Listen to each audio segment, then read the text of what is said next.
Israel is facing a budget crisis. It had been projecting an already large deficit of about 5% of its GDP, its gross domestic product.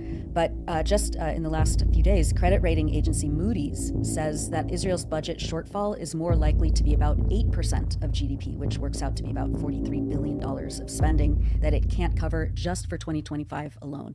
And Moody's, which had previously downgraded Israel's credit rating to the lowest level ever, maintained a negative outlook in its most recent analysis following the Iran war. Give us some economic and political context for what we're seeing here and whether this is precedented for Israel's history. What is precedented is the complicity of organizations like Moody's or S&P. What you're describing as negative outlook is in fact sugarcoating the actual situation. The Israeli Ministry of Defense was supposed to get a massive increase in spending, but this massive increase has already been exceeded within the first month after Israel violated the ceasefire, and that is before the war in Iran, the war with Iran, right? So really the budget has no meaning.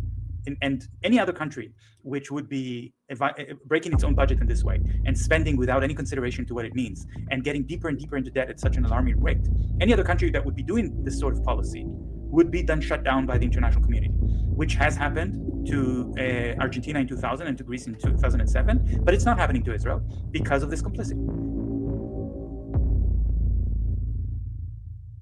What's the possibility of the US and Canada and the UK filling in the gaps for Israel's spending budget? Do you see that happening? Is that just, does the settler colony just kind of get to use the West as an ATM? I mean, how will it possibly fill this deficit? And why is it important to look at this? This is the thing that is still unprecedented, because the United States, which is willing to spend billions on weapons that it gives to Israel for free, is not willing to give money to Israel and hasn't done that ever. In fact, there are no mechanisms for just giving money. And just imagine what would happen if the empire, the United States, would put into place a mechanism that allows the United States to cover the debt of another country.